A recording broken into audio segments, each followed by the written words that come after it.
एक बेहद गरीब किसान अपनी पत्नी और छोटे से परिवार के साथ रहता था। उसका गुजारा बड़ी मुश्किल से चलता था। घर के आंगन में एक छोटा सा बगीचा था जिसमें उसने मेहनत से बैंगन के पौधे लगाए। लेकिन सारे पौधों में एक भी बैंगन नहीं लगा, सिवाय एक पौधे के जिसमें बस एक ही बैंगन लगा। किसान ने अपनी पत्नी से कहा, भाग्यवान, केवल एक बैंगन ही तो है, बाजार क्या लेकर हैं, इसे घर में ही रख लेते हैं। कुछ ही दिनों में वो बैंगन इतना बड़ा हो गया कि किसी कद्दू जैसा लगने लगा। एक दिन किसान ने वो बैंगन तोड़कर अपनी पत्नी को देते हुए कहा, आज इसकी सब्जी बनाओ, मैं खेत से लौटकर आता हूँ, फिर साथ में खाना खाएंगे। जैसे ही उसकी पत्नी ने बैंगन काटना शुरू किया, एक रहस्यमयी आवाज आई, धीरे धीरे काटो, धीरे धीरे। वह चौंक गई और इधर उधर देखा, पर कोई नजर नहीं आया।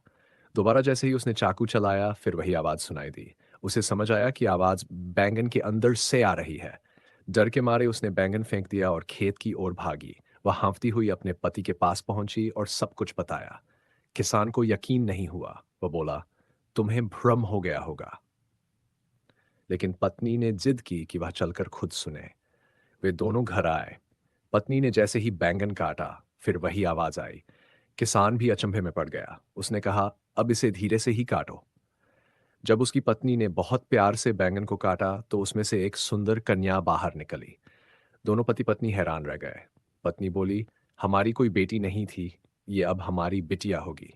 किसान ने कहा, हम अपना पेट ही मुश्किल से भरते हैं, इसे क्या खिलाएंगे? पत्नी बोली, जो हम खाते हैं वो इसे भी देंगे। उन्होंने उस बच्ची को अपना लिया और उसका नाम बैंगनती रखा। बैंगनती दिन ब दिन बड़ी होती गई। वह अत्यंत सुंदर और गुणी थी। एक दिन जब वह खेत में अपने पिता के साथ काम कर रही थी, उस राज्य का राजा वहां से गुजरा।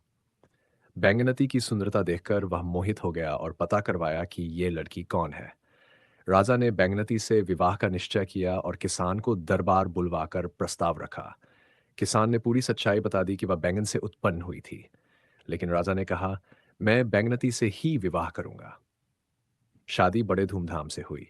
किसान और उसकी पत्नी बेटी की विदाई पर भावुक थे। महल में राजा ने बैंगनती का नाम रखा, बैंगन सुंदरी, और वह उसकी सबसे प्रिय रानी बन गई।